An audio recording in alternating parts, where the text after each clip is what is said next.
Hello there. This is the first in a series of 3 videos in which I'm going to show my method for making arrows.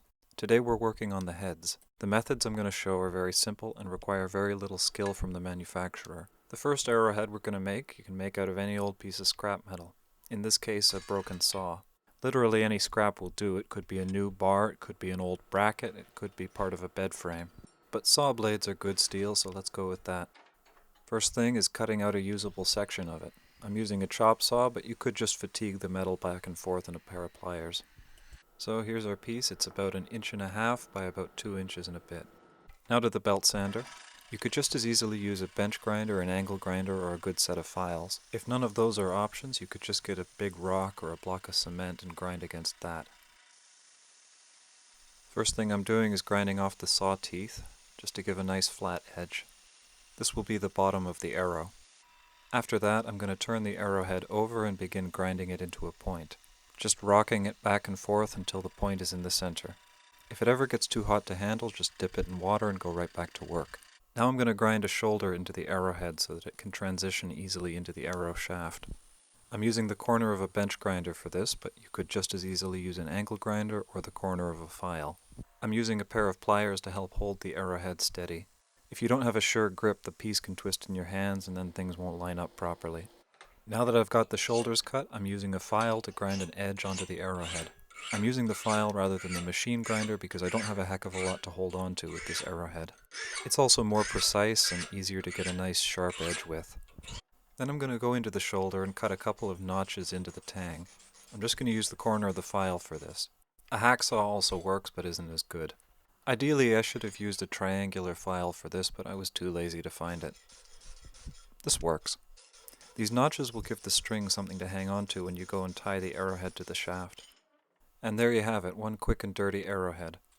All in all, this took me a little over 4 minutes. These arrows are a little bit worse than socketed arrows, but they're significantly easier to make. Next, we're going to make an arrow out of slate. You begin by taking your piece of slate and prying it apart into a small slice. About 1/4 inch thick is pretty good. This piece of slate is a little bit too big for an arrowhead, so I'm going to break it in half. I'm using a punch to focus the hammer blow so that it doesn't break unpredictably. Now back to the belt sander. It's more or less the same technique I just went over with the steel blade, but there's a couple of differences. First, you want to use a relatively fine grit on your belt sander. Coarser grits are more likely to lever apart the layers of slate. Secondly, you don't want to quench the slate when it gets too hot to handle. You want to let it air cool. Quenching it puts stress on the stone and might cause it to break. You do not want to use a bench or angle grinder for this, as the vibrations will shatter the stone. You also don't want to use a file, as it will wear out the file. Using a cinder block is perfectly feasible though. Slate is very soft and grinds very quickly. Right? You can make an arrowhead on a cinder block in 10 minutes or so. Now I'm using the top of a belt sander to grind the shoulder. I'm using the top to get a more rounded shoulder rather than using the corner, because the corner is a really good way to destroy the whole piece. Slate is fairly weak and you don't want any sharp transitions. Something that's important to mention is that if you're going to be grinding slate, or any stone really, you want a good quality respirator. This stuff is really bad to get in your lungs. This is one advantage to grinding on a cinder block. Right? You can just wet the top of the cinder block and then the dust doesn't become airborne. Now to finish it off, just using the corner of the file to grind a couple more notches.